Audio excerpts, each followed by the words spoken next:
Hey guys, Elle here. I am going to review the Sacred Geometry Oracle today. Now, just so y'all know, this is, it's a wonderful oracle deck by Francine Hart. It's got beautiful images. I'm going to go through the whole deck with you guys in a second.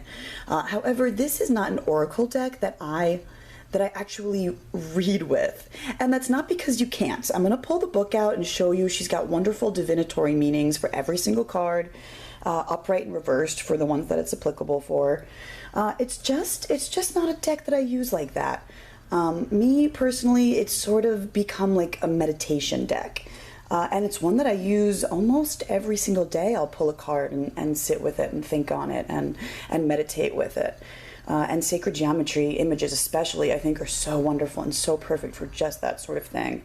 So Francine Hart, the creator of this deck, she describes sacred geometry in a cool way. She calls it the language of light. And I agree. It's the Lord of Light. Sorry, I just finished watching Game of Thrones. But no, I agree with her completely. She also says that, it has the ability to balance human energy fields and that it contains a complex informational system that can be used to access healing and growth in many dimensions. And that's just, some of the really cool stuff that sacred geometry has to do with. Just so you guys know, I don't necessarily think that it's a great book that comes with this, and it does talk about sacred geometry, and it does talk about the images that you'll see in the deck and how they relate to spirituality a little bit. And cosmology and healing and all that sort of stuff. But I'm not sure that it's the best primer if you're not super familiar with much sacred geometry already. I am going to put a link below to one of those spirit science videos. I don't know if you guys have ever seen them. They're great little movies about spiritual topics. And they have one that is like an intro to sacred geometry. I'm definitely going to link that below. It's fantastic. And then I am going to recommend real quick these books right here, the Ancient Secret of the Flower of Life by Drunvalo Melchizideck. Most of the information out there on sacred geometry really does kind of come from these two books. They're his lectures in which he talks about mostly sacred geometry. Yeah, sacred geometry is, it's the understanding that there are these universal patterns that are the design that underlies everything in reality, in the entire multiverse. It's the geometry, but it's also the ratios and the harmonics and the proportions that you find in all living things, in our own human bodies, in music, in light. In the cosmos. It's everything and it's everywhere.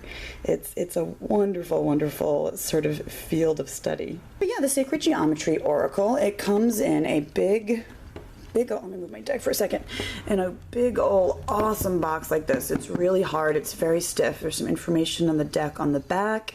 I know that this gets kind of confusing for some people. There's these wonderful paintings. Francine Hart's an amazing visionary artist. And this is some examples of her work. However, the entire deck is not like this. I'd say maybe about 50% is these colorful, rich illustrations, paintings, drawings, whatever it is she's done here. And the other half, I'm gonna open up her book and show you what they sort of look like before I show you the cards. You get a nice meaty book in there. And then your deck, when it comes, will be split half and half. And this little plastic sort of guy in here, it comes right out. It's not attached or anything. So you could totally use that sacred geometry box as like a little storage box if you wanted to. I wouldn't keep your cards in there at all. It's very, even though the box is very sturdy, the plastic stuff sort of wiggles around in there. But this is what the book looks like. There is a little bit in the front. An introduction, a little bit about sacred geometry and using the deck, and then there's some fantastic spreads in here, guys. Even though I wouldn't use, me personally, these cards with these spreads, I have experimented with some of her spreads with my tarot decks, and they are wonderful. Very sort of spiritually focused. This is a wonderful one, the spiral here. There's like 5 spreads in here. One is, there's a balancing spread, a self-actualization spread. Looks like that. There's a sacred circle spread, the seed of life spread. And then she goes, I don't know if you guys can actually see that. She does, you know, she explains each position. This is your star spread. I do enjoy this one. I placed 2 more cards in the center to make it sort of like a 3D star tetrahedron spread, you know? It works. It's cool. And then this wonderful spiral spread too is fantastic. That follows sort of a Fibonacci pattern. Yeah, and then she hops right into the cards basically. So they're all black and white images in the book. They are full color cards though. But that's sort of, you know, some of the images you'll see in there. They're like just a simple representation of some of the stuff in here. So you'll have, you know, some cards like that mixed in with some of these more beautiful, detailed cards. And they're just as powerful, you know, sitting and meditating with a circle or a, you know, a circle with a line through it like this, or a Vesica Pisces, or there's your Vesica Pisces. Can be just as powerful as sitting with an image like this. So she's got, you know, the meaning of the card upright, and then a meaning of the reversal if applicable to that image. It's a nice little book. She's very easy to understand. Yeah, and there are, how many cards in here? 64, I want to say. Yep, 64 cards. So let me whip out my deck here and show you what they look like. I keep my deck in a little gold bag with a little Shiva shell spiral on it. How perfect. And this is what the backs of the cards look like. And I have not edged this deck. It kind of sits in my altar actually, and I pull out a card and sit with it that way. I think if I was going to read with it, I would definitely probably at least edge the sides with an aged look or something, because they really are very, very stark white. And they're not reversible backs per se. There's flowers, like lotus flowers, around this torus shape here. And they're all sort of face upright. I mean, if you're looking real quick, it's certainly not going to jump out at you that they're reversed, but yeah, they're not completely reversible. This image is on one of the cards, painted just like this. However, you're not really going to confuse the backs from the fronts because nothing else has this dark purple border. So, I mean, I prefer a little bit more of a simple back, but this one, at least I'm not going to be flipping my cards around the wrong way on accident. So I did return all the cards to their correct order. So this is how the deck actually starts with number 1, the circle. And I really love that she's actually, what this really is she's sort of squaring the circle here. There's squares and there's circles. And in sacred geometry, I'm not going to go too deep with the sacred geometry stuff in this video, guys. I'm just going to show you the cards, I swear. But I think it's a cool way to start, because squaring the circle in sacred geometry has to do with the sort of what reality we're tuned into. If you draw a square around the human body and a circle around the human body, the proportion, or the ratio, between the two, that number sort of represents where you are in your spiritual evolution. You know, what reality you're tuned into. Yeah. And then it goes into number 2 is your mandala. So the ordering of the deck is actually really interesting. You know, we started with the circle, we went to the mandala, and now we're into the Tzolk'in, number 3. Tzolk'in? I'm probably mispronouncing that. It's one of those like Mayan calendar images. This one has to do with a 260-day time period. But yeah, it's neat. She's got mythological references and symbols from all over the world. There's Native American references. There's Tibetan references. You know, stuff from all over. It makes it a wonderful little trip to take in this deck. A lot of it's very cosmic like this. This one's called Out Beyond Orion. Sometimes I won't even shuffle and randomly pick a card. Like, sometimes I will know sort of what I need to sit with in the morning and where I want to focus my attention. This one's Divine Doorway. Her artwork is stunning, you guys. It's beautiful. And then number 6, we go into Duality. think if you are, learning sacred geometry, like I said, it may not be the best place to start from like zero knowledge with her book and with these cards. I think it might get a little overwhelming, a little confusing, and you're not sure what it all really means.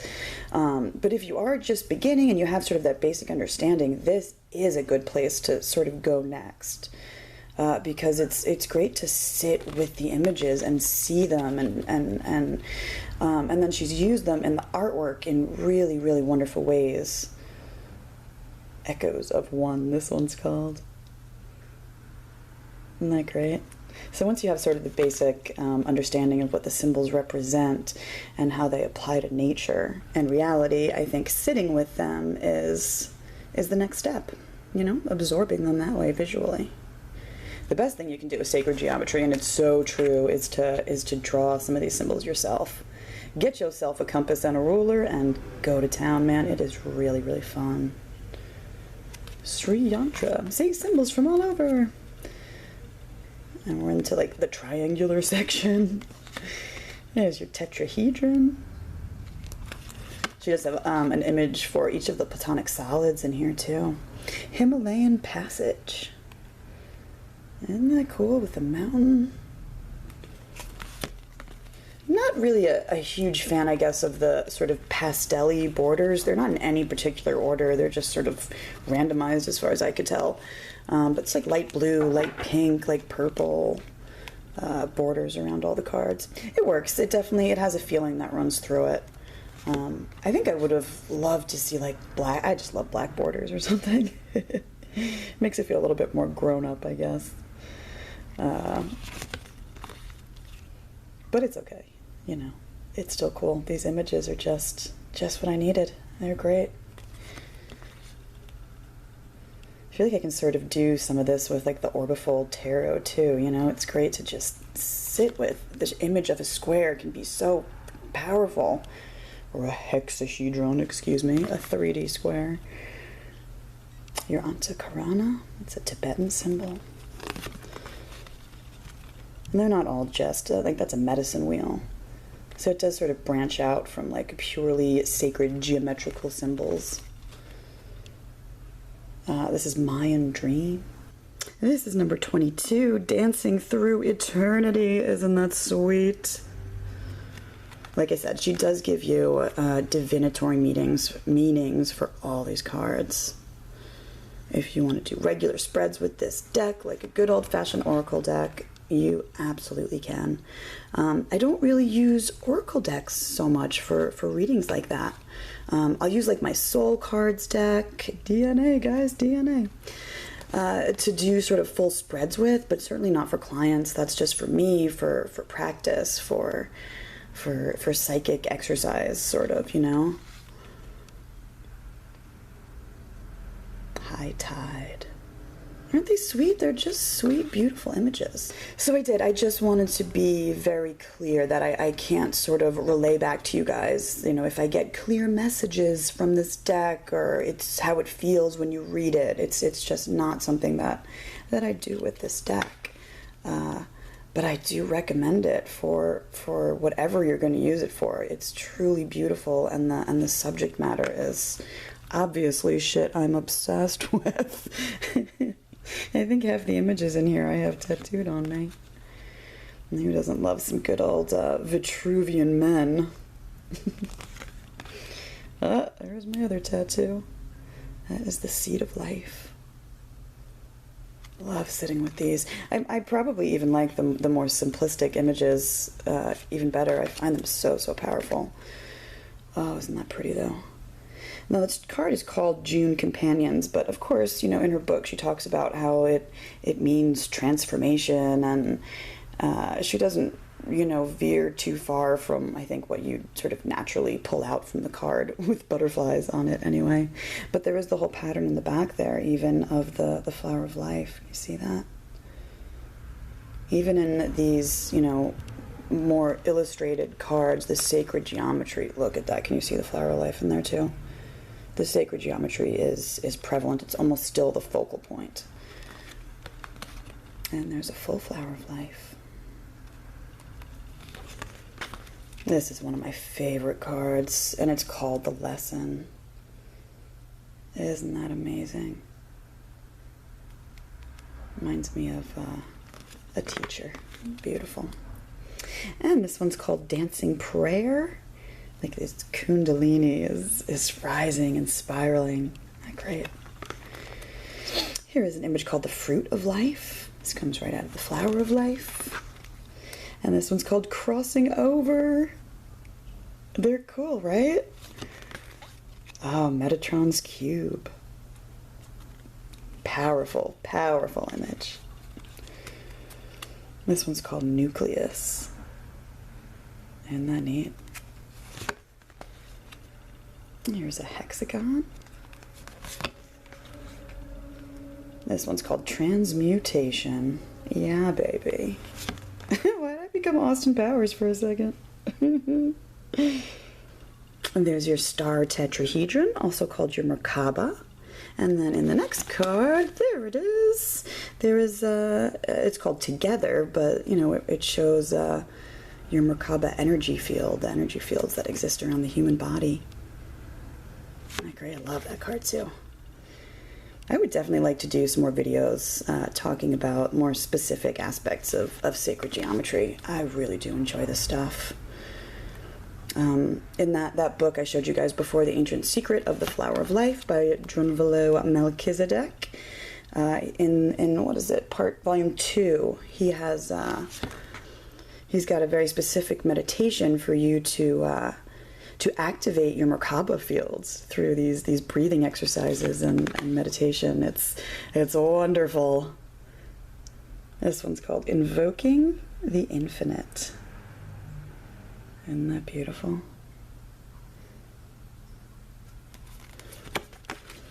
And a lemniscate called Infinity. Or a Lazy 8, whatever you want to call it. This is called a nonagon. A nonagon. And there's your Taurus field, your Taurus shape. I enjoy that one too. And this is called Ka. This is that image that is on the back of the cards. But see what I mean? It's not, you know, you're not going to really get it confused. It doesn't have that dark purple border. Oh, here's one of the most sacred shapes and symbols in all of sacred geometry. That is a dodecahedron. All of the platonic solids, actually. Oh, here's some more. This is an isosahedron or an icosahedron. I hear that pronounced both ways. But all of these platonic solids here, they're all associated with, you know, a different element and a different, like a different layer of your body, even, you know, your emotional body, your mental body, and all that. Love that card, Invitation. That one's called Wise Friend. That's number 61. This is kind of a fun, simple card, too. It's just called Kabbalah. And it has, you know, the Tree of Life. Isn't that beautiful? Number 63 is Tree Vessel. I really love that one, too. How powerful. And the last card is called Love and Power. Yeah, soak that up. It's a truly, truly beautiful deck, guys. If you are someone who reads with it, I would love to see and hear how you guys work with it, especially since it's probably a little bit differently than how I go about working with it. I'm just going to grab my Rider-Waite-Smith so I can show you. They are oracle cards, you know, but they're not that big size, obviously. It's definitely bigger than your average tarot card size. This is a Centennial Rider-Waite-Smith, but it's your typical tarot card size. So you can see it's like half an inch bigger on both sides.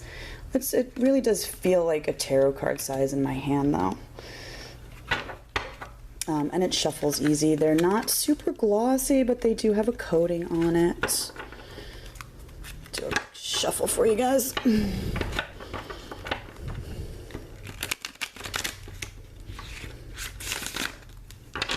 Yeah, they're kind of thin too, but they don't really, it's not an issue for me. Yeah, you know what, they actually feel a little bit more like that typical Los Scarabeo cardstock. They're not Los Scarabeo. This is an Inner Traditions Bear & Co. release from that publishing house. They put out some really amazing books and stuff, actually. I really do enjoy them. But it feels sort of a little bit thinner, like that Los Scarabeo cardstock, if you're familiar with that. Yeah, so that is the box, that is the book, that is the deck. And like I said, I'll put a link below to the Spirit Science video that I think is a great place to start, and also check out The Ancient Secret of the Flower of Life if you are just setting out on your sacred geometry journey. Sacred geometry rocks, guys. I love you. Bye, guys. See you next time.